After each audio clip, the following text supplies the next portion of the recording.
भारत की भाषा में संदीप भटनागर में बहुत बहुत स्वागत है आपका दोस्तों।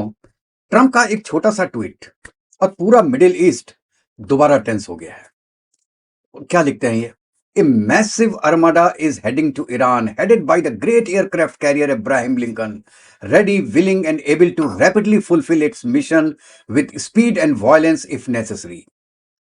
ट्रंप ने यह भी लिखा है कि no nuclear weapons and Iran से कहा है कि भैया प्लीज मेक ए डील, आओ और हमसे डील करो। और उन्होंने जो पहले किया था ऑपरेशन मिडनाइट हैमर, उसका भी जिक्र किया।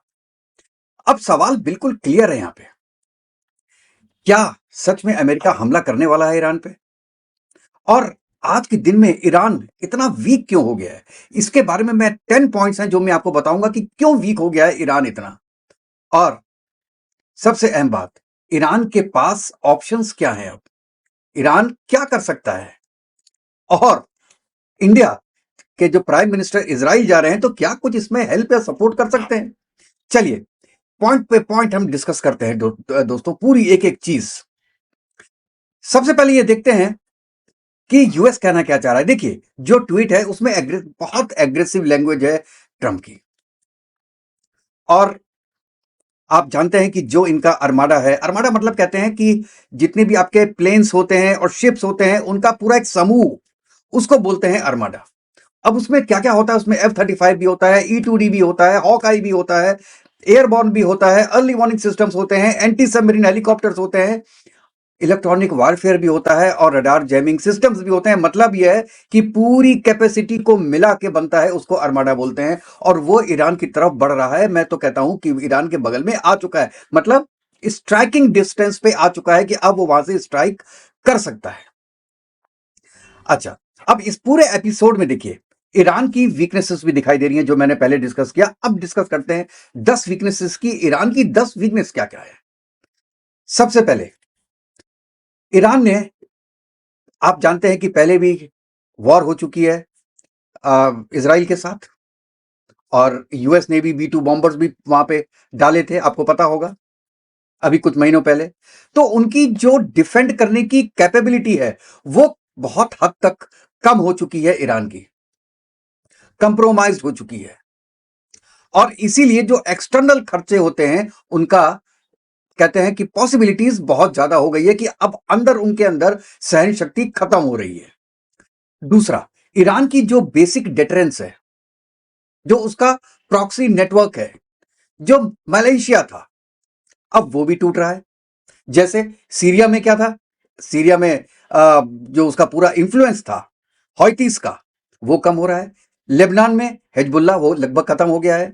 गाजा में हमास, वो लगभग खत्म हो गया है। तो उनके जो प्रॉक्सीज थे, जिनके जिनके कारण अकड़ के चलता था ईरान, अब वो भी खत्म हो रहे हैं। इसका मतलब क्या हुआ कि जो रीजनल रेसिस्टेंस इंफ्रास्ट्रक्चर डेवलप किया था ईरान ने, वो अब बहुत कमजोर हो गया है। तीसरा रीजन, कई हाई वैल्यू टारगेट्स और लीडर्स आप जानते हैं मर चुके हैं, और इससे काफी नुकसान भी हुआ था ईरान को। वो मोबाइल वाला सुना था आपने ना, उसमें ऐसा सिस्टम फिट कर दिया कि जिसने मोबाइल यूज किया वो ही निपट गया।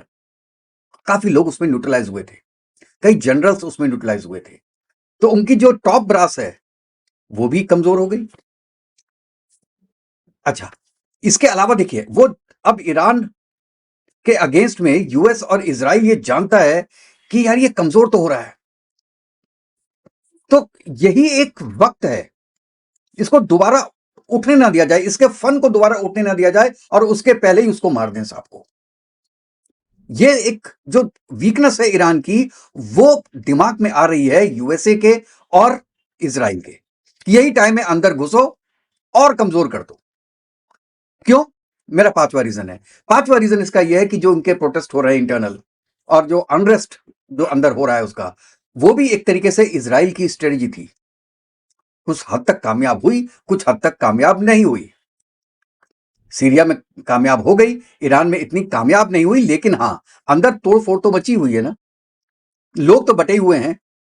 तो इससे अच्छा टाइम क्या होगा यूएस के पास और इजराइल के पास, कि आज उनको 100% पता है कि ईरान के पास न्यूक्लियर हथियार नहीं है। और ये मैंने अपने पहले वीडियोस में भी बोला था कि अगर ईरान के पास 1 साल का वक्त आप दे देते हैं तो anything can happen. Even Pakistan can sell the nuclear arms to Iran. Russia भेज देगा। क्या करोगे? चाइना भेज देगा। चाइना का तो $400 बिलियन का इन्वेस्टमेंट है। क्या करोगे? और इस समय अमेरिका जानता है कि we don't have time. Israel तो बहुत छोटा कंट्री है। इसराइल भी ये बात जानता है कि उसके सर्वाइवल है, उसका तो सर्वाइवल है कि यही टाइम है। आप कहते हैं ना कि strike when the iron is hot, otherwise there is no use. बाद में कुड़कुड़ाते रहोगे यार, इनके पास तो न्यूक्लियर आर्म आ गए, अब क्या होगा? अच्छा, ये तो 5 रीजन हो गए इंटरनल, जो इनका रिफ्ट चल रहा है वो बात अलग है। छठा रीजन मैं बताता हूं, इनका जो फॉरेन मिनिस्टर हैं, आप देखिए गली गली भाग रहे हैं और क्या कह रहे हैं कि अमेरिका से कहो कि हमसे बात करें। अमेरिका अपनी शर्तें लगा रहा है, लेकिन ये कह रहे हैं कि नहीं, अमेरिका हमसे बात करे।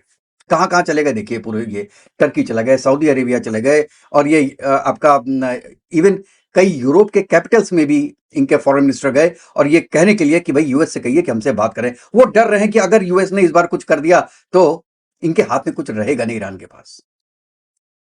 अच्छा, और सातवां रीजन मैं वीकनेस का ये कह रहा हूं क्योंकि यूएस को पता है कि आज ईरान वीक है, तो उन्होंने क्या किया है कि अपना जो डिमांड्स हैं उसको एक्सीलेट कर दिया। पहले कह रहे थे दो चीज, कि जो प्रोटेस्टर्स हैं उनकी जान बख्शिए, उनको मत मारिए, और दूसरा न्यूक्लियर हथियार मत बनाइए। अब इन्होंने कुछ और ऐड किया है इसमें। वो कहते हैं कि जो आपका मिसाइल प्रोग्राम्स हैं वो भी लॉन्ग रेंज की नहीं होनी चाहिए। आपको क्या मतलब है? हाँ, डर है यूएस को, लेकिन आप किसी कंट्री को ऐसे डिक्टेट कर सकते हैं क्या कि भाई जो हमारा मन होगा आप वैसे ही कीजिए? तो ये भी एक रीजन है कि ये दिखाता है कि आज की डेट में कमजोर है ईरान। अच्छा, मार्को रूबियो, ये मेरे 9th पॉइंट है। मार्को रूबियो का ये बयान आया है कि देखिए हमारे करीब 50,000 ट्रूप्स तैयार है ईरान में आने के लिए। क्यों?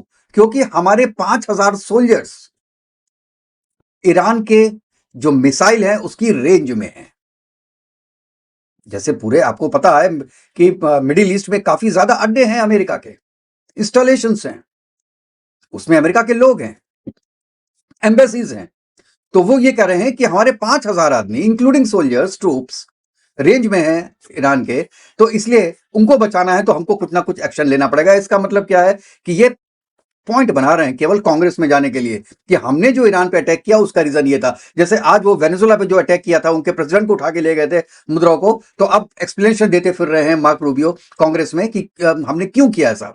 तो जस्टिफिकेशन, तो अब उसका जस्टिफिकेशन तैयार कर रहा है यूएसए अटैक करने का ईरान में। तो ये एक पॉइंट दिखाता है, ये भी दिखाता है कि कितना वीक हो गया है ईरान। अच्छा, और ये ईरान ये भी जानता है कि इजराइल ने इनके अंदर सिस्टम्स में पेनिट्रेट कर लिया है, और इजरायली नेटवर्क डीप इनसाइड चला गया है अंदर। और एक पॉइंट मैं ऐड कर दूं कि जो इनकी फोर्स है आईआरजीपी, उसको बैन कर दिया है यूरोप ने। तो ये भी एक रीजन है।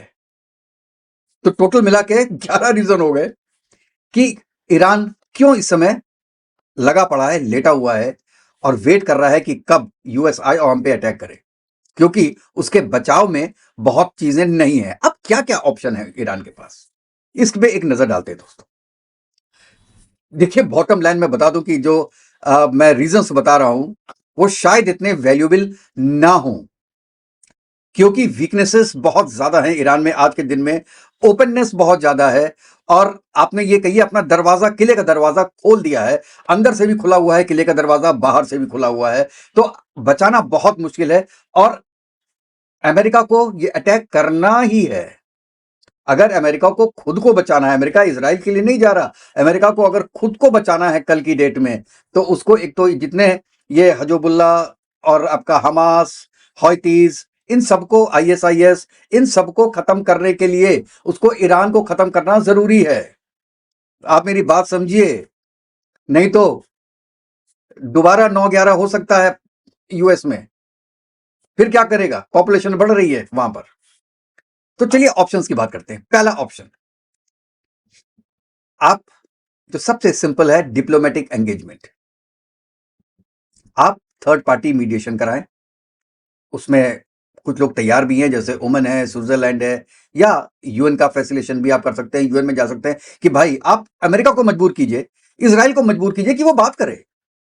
यार ये क्या होता है कि आप चढ़े आ रहे हो हम पे अटैक करने के लिए। हम बात करने को तैयार है, आप इस चीज को ज्यादा ओपनली बोलिए कि हम बात करने को तैयार है, हमसे बात कीजिए। अटैक क्यों कर रहे हैं? हम सजा नहीं देंगे अपने लोगों को, ठीक है, आप बात कीजिए। तो एक तो ये ऑप्शन है। दूसरा है कि इंटरनेशनल लीगल रूट, जैसे आप जानते हैं इंटरनेशनल कोर्ट में जा सकता है, ठीक है ना, पब्लिक डिप्लोमेसी दिखा सकता है। उससे देखिए फायदा कुछ नहीं होने वाला है। आप इसको लेजिटिमेसी आप ले जाएंगे या ग्लोबल सिंपैथी आपको मिल जाएगी, लेकिन ये इतना स्लो प्रोसेस है कि तब तक अमेरिका आर पार करके निकल जाएगा और आप केवल ऑप्शन ही ढूंढते रहेंगे। तो ये भी पॉसिबल नहीं है। ऑप्शन 3 क्या है? आप जो ये सिग्नल कर रहे हैं कि हमारी जो डिफेंस है वो होगी उसके अंदर, लेकिन हम डिफेंसिव मिलिट्री सिग्नलिंग कर रहे हैं। हमारे पास एक कैपेबिलिटी है कि हम अपने को बचा सकें आपसे। Got it? तो ये एक सिग्नलिंग जरूर दे सकता है। और इसमें ये क्या होता है कि इसके अंदर देखिए रिस्क बहुत ज्यादा है, क्योंकि अब आप ये देखिए, ये भी कह सकते हैं कि आप जो है वो हम आपके जितने अड्डे हैं हम उन पे अटैक नहीं करेंगे, हम ये नहीं करेंगे, हम मतलब सिग्नल दे रहा है कि हम अपनी रक्षा करेंगे। तो दुनिया प्रेशर देगी अमेरिका पे कि यार ये तो खुद कि ये अपनी रक्षा के लिए कह रहा है, ये नहीं कह रहा है कि कहीं और हम मारेंगे, हम आपको मारेंगे। तो आप क्यों मारना चाहते हैं? तो अमेरिका को जवाब तो देना पड़ेगा ना। अब अगर ऑप्शंस में ही देख रहे हैं आप, तो या तो जितने अपने प्रॉक्सीज हैं तीनों, इनके जो भाई बंद हैं, उनको दोबारा तैयार करो और उनसे जो है वो इनडायरेक्ट प्रेशर डलवाओ। तो बेसिकली तो ये बहुत लो कॉस्ट ऑप्शन है, लेकिन ये पॉसिबल नहीं होगा, क्योंकि उसमें सिविलियन की कैजुअलिटीज भी होंगी, इंटरनेशनल कंडेमनेशन होगा, और आप बिल्कुल अलग थलग बन जाएंगे पूरी दुनिया से जैसे आज तक है। और ये जितने भी मलेशियाज हैं वो इतने कमजोर हो चुके हैं कि उनको दोबारा उठाने में बहुत टाइम लगेगा ईरान को। तो that is also not very good option, ठीक है ना। अच्छा, और ऑप्शन क्या हो सकते हैं? आप एक काम कर सकते हैं, हाँ, स्टेट ऑफ हॉर्मुज है, आपको पता है कि करीब 20 to 30% जितना भी शिपिंग है वो उस रूट से होता है, आप उस पर प्रेशर डाल सकते हैं।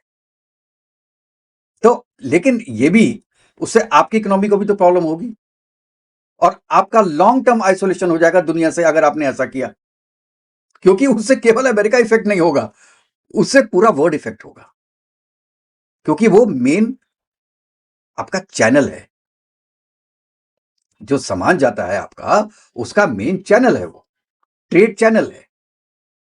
तो ये भी आप नहीं कर सकते। आप कुछ साइबर ऑपरेशंस कर सकते हैं, वो भी आपके पास इतना क्रिटिकल इंफ्रास्ट्रक्चर है कि नहीं है। आप अमेरिका के किसी टारगेट को अटैक कर सकते हैं या नहीं कर सकते हैं, ये भी देखने वाली बात है। और इसके अलावा आप एक काम कर सकते हैं दोस्तों, ईरान के पास जो सबसे अच्छा तरीका है ना साहब इस वक्त, वो ये है कि किसी तरीके से रशिया और चाइना को अपनी तरफ मिलाए, और जो रीजनल फ्रेंड्स हैं उसके साथ कॉपरेशन बढ़ाए। ये चीज मैंने पहले पॉइंट पे भी कवर की थी, लेकिन यहां पे अगर रशिया और चाइना को कोई बहुत बड़ा लालच दिया जाए, अब ईरान के पास है क्या लालच देने के लिए? ऑयल ही है, ऑयल के सिवा तो कुछ भी नहीं है उसके पास। तो ऐसे कोई लॉन्ग टर्म एग्रीमेंट करे वो 20 25 50 साल के, कि भैया हम आपको इस रेट पे 50 साल तक देते रहेंगे, इसमें हमारा साथ दीजिए।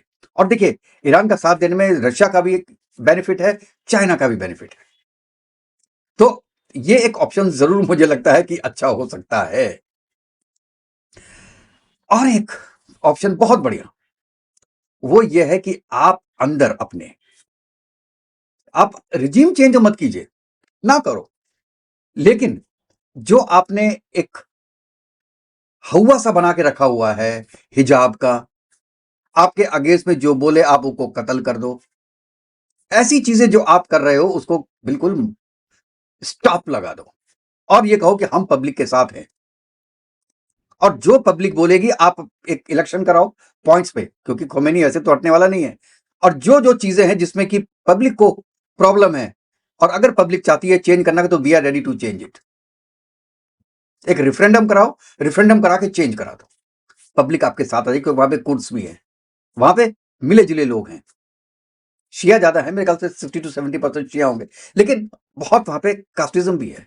सबको इकट्ठा करने का यही एक रीजन है कि आप उनकी प्रॉब्लम सुन के आज उनको सॉल्व कीजिए, तो एटलीस्ट आप इंटरनल तो एक हो जाओ। जब आप इंटरनल कंसोलिडेशन अपना कर लोगे तो दुनिया को मैसेज आएगा दे हैव चेंज्ड। आज ईरान की रेपुटेशन इतनी अच्छी नहीं है। आज हिजबुल्लाह का सपोर्ट करके क्या करोगे, हमास का सपोर्ट करके क्या करोगे, जब वही खत्म हो गए आप कहोगे भाई हम किसी के साथ नहीं है आज की डेट में। We have changed everything, we will be the king but we have changed. ये चीज जो पब्लिक कह रही है हम करेंगे, और हमारा किसी आतंकवादी संगठन से अब हमारा कोई भी लेना देना नहीं है। दिस विल हेल्प, ये हेल्प होगी, और अमेरिका फिर आपको डायरेक्ट अटैक नहीं कर सकता है। या तो आठवां ऑप्शन अगर आप देखें तो ये भी हो सकता है कि आप अमेरिका दो भैया हम न्यूक्लियर हथियार नहीं बना रहे, अंदर अंदर बनाते रहो। पाकिस्तान भी तो ऐसे ही करता रहा, इंडिया ने भी तो ऐसे ही बनाया। इंडिया ने कोई कह के थोड़ा ना बनाया हम बना रहे हैं। गाने की क्या जरूरत है, अपना करते रहो, प्रिक्योरमेंट करने का करते रहो, कहीं से मिल जाएगा आपको। अपना अपना बंद करो, यूरेनियम एनरिचमेंट अपना मत करो, यूरेनियम कहीं से और से एनरिच्ड एल्युमिनियम ले लो, खुद मत करो। आप खुद करोगे तो अमेरिका की निगाह आपके ऊपर है। ये भी एक ऑप्शन है कि आप कहिए भाई ठीक है, ये although it will look like a surrender कि आपने सरेंडर किया है, लेकिन टाइम बीइंग के लिए, अपने बचाने के लिए, अपने को कंसोलिडेट करने के लिए ये आपका बहुत जरूरी एक तरीका होगा आपका। नहीं तो क्या है, ऑप्शन तो आपके पास है कि आप प्रिसाइज मिलिट्री ऑपरेशन कर लो, रिटेलिएशन करो। उसमें कितना टिक पाएंगे आप यूएसए के सामने, ये आप खुद सोच लीजिए। मतलब आप एक आम इंसान अगर शेर के सामने चला जाए तो उसको तो मर रही है ना, वो तो करोड़ों में एक आदमी होगा जो कि शेर को मार के निकल जाएगा। ये पिक्चर थोड़ी ना है, ये हकीकत है। अब नहीं बच सकते। बचना यही है कि आज आप अपने को नीचे दिखाइए कि भैया हमने हार मान ली, हम आपसे नहीं लड़ सकते हैं और हम न्यूक्लियर हथियार नहीं बना रहे हैं, हम अपने लोगों की बात मानेंगे। तो अमेरिका के पास रह क्या जाएगा अटैक करने के लिए? क्यों करेगा? दुनिया का सपोर्ट कैसे हासिल करेगा? नहीं कर पाएगा। ये है। और जो लास्ट ऑप्शन मैं सोचता हूं ये वही है कि जो चीज मैंने पॉइंट नंबर 9 में ओपनली बोली थी वो आप बैक चैनल में कीजिए, उससे आपकी इज्जत भी बच जाएगी। ये ओपन रेटरिक मत कीजिए। आप कहिए कि हाँ ठीक है हम तैयार हैं आपकी बात मानने के लिए, लेकिन ये बात आप ओपन में मत लाइएगा। और अगर अमेरिका मान जाता है तो उसमें क्या होगा, आपकी भी इज्जत बच जाएगी और अमेरिका भी अटैक नहीं कर पाएगा। क्या सोचते हैं? तो दोस्तों यहां पे मैं ये कहना चाहता हूं कि अल्टीमेटली क्या है, आप ओवरऑल सिनेरियो को अगर देखें तो या तो ईरान को अपने को चेंज करना पड़ेगा, बॉटम लाइन में बोल रहा हूं, या तो अमेरिका को चेंज करना, ईरान को अपने को चेंज करना पड़ेगा। नहीं तो अमेरिका से बचना बहुत मुश्किल हो जाएगा ईरान के लिए। आप अगर ये बोलें कि भाई हमारे प्राइम मिनिस्टर मोदी साहब भी जा रहे हैं इजराइल, वो नेतन्याहू से बात कर सकते हैं, इसके बारे में डिस्कस कर सकते हैं। इस समय चाहे कोई भी हो, नेतन्याहू की जगह अगर मोदी भी होते तो नेतन्याहू की बात नहीं मानते, सॉरी कह के कहते यार तुम प्लीज, यही टाइम है स्ट्राइक करने का हमारे। ये पिछले 30 साल से हम पे स्ट्राइक किए जा रहे हैं। ये गल्फ 7-7 8-8 गल्फ कंट्रीज मिलकर हम पे अटैक कर रही हैं। हमारे 2000 लोगों को घर में घुस के बच्चियों को मार दिया है। आज भी हमास के लोग हमको मार रहे हैं। एक भी हमास का आदमी रहा तो ये दोबारा उठेगा, फन दोबारा उठेगा, दोबारा करेंगे। क्या आप ये मानते हो? क्या आप गारंटी लेते हो? अगर मोदी जी से नेतन्याहू ने बोला कि आप क्या गारंटी लेते हो हमारी कि हम सेफ रहेंगे और ईरान जिंदगी में कभी भी हम पे अटैक नहीं करेगा, तो क्या मोदी जी कहेंगे हाँ हम गारंटी लेते हैं? कोई नहीं ले पाएगा। तो सिचुएशन ये है कि मोदी जी ये उन दोनों की फैसिलिटेट जरूर करा सकते हैं, क्योंकि मोदी जी और India is friends of both. वो दोनों को साथ में बैठा के बात कर सकते हैं और बता सकते हैं या मीडिएशन करा सकते हैं। इसके अलावा कोई बहुत बड़ा रोल होगा नहीं इंडिया का इस पूरे एपिसोड में। और अगर इंडिया ने ज्यादा अपने पोक करने की कोशिश की या ज्यादा प्रेशराइज करने की कोशिश की तो India will lose A friend also. क्योंकि अगर आप ओवरऑल सिचुएशन में देखेंगे तो America is right and Israel is right at this point of time. Iran has to change. बाकी मैं तो इवन पाकिस्तान की बात करता हूं, पाकिस्तान के पास भी न्यूक्लियर हथियार है ना, लेकिन इसराइल को चिंता नहीं है, अमेरिका को चिंता नहीं है। क्यों? पाकिस्तान चाहे जैसा भी हो लेकिन न्यूक्लियर आर्म में एक रेस्पॉन्सिबल कंट्री तो है। चाहे इंडिया से ही सीखा हो लेकिन है तो, उससे दुनिया डर नहीं रही। नॉर्थ कोरिया से पूरी दुनिया डरती है और दूसरा नॉर्थ कोरिया ईरान बन जाएगा। अमेरिका नहीं चाहता कि एक नॉर्थ कोरिया है तो दूसरा भी नॉर्थ कोरिया बन जाए हमारे लिए। So I think that this is the very right time कि कोई एक्शन लेना चाहिए अगेंस्ट ईरान के, unless until they come forward and discuss the things and get some solution with US guys and Israelis. कहीं compromise होना चाहिए दोनों के बीच में, क्योंकि एज प्रेजेंट जो सिचुएशन है that is very dicey and अगर ये सिचुएशन परसिस्ट रही तो द वॉर इज इनएविटेबल हो जाएगी और वॉर होगी। और ये मैंने अपने पहले की वीडियोस में भी बोला है कि अमेरिका वेट नहीं करेगा, और अमेरिका की जगह हम होते उस पोजीशन पे तो हम भी वेट नहीं करते पूरे साल भर का अपने जो एक दुश्मन है उसको दानव की तरह बनाने का और उसके बाद उससे लड़ने का। वही केस हुआ जो इंडिया और पाकिस्तान का है। जब पाकिस्तान के पास न्यूक्लियर आर्म नहीं था उस वक्त आपको कश्मीर ले लेना चाहिए था, तब आपने नहीं लिया और दोस्ती में आपने वापस कर दिया। और आज जब वो न्यूक्लियर आर्म्ड है तो आपको आके दिखा रहा है, फिर आप कुछ नहीं कर पाओगे, क्योंकि फिर नुकसान बहुत होगा, दोनों साइड से होगा, दोनों ही खत्म होंगे। जब दोनों ही खत्म हो जाएंगे तो लड़ाई किसके बीच में होगी? अगर इंडिया और पाकिस्तान के बीच में न्यूक्लियर वार होती है, पाकिस्तान तो पूरा खत्म होगा, इंडिया भी 1/3 खत्म हो जाएगा। तो एनीवेज, आप दोस्तों इसके बारे में क्या सोचते हैं कि इज ईरान रेडी, और what options Iran has else what I have told you. और जो जो हमने ऑप्शंस बताए हैं और जो वीकनेसेस बताई हैं उसमें आप अपनी राय दोस्तों जरूर दीजिएगा। और अगर आपको ये वीडियो पसंद आया हो तो प्लीज मेरे चैनल को लाइक कीजिएगा, सब्सक्राइब कीजिएगा, बेल आइकन जरूर दबाइएगा दोस्तों। तो नेक्स्ट वीडियो में मिलते हैं, तब तक के लिए जय हिंद, जय भारत, वंदे मातरम। खुश रहिएगा, स्वस्थ रहिएगा।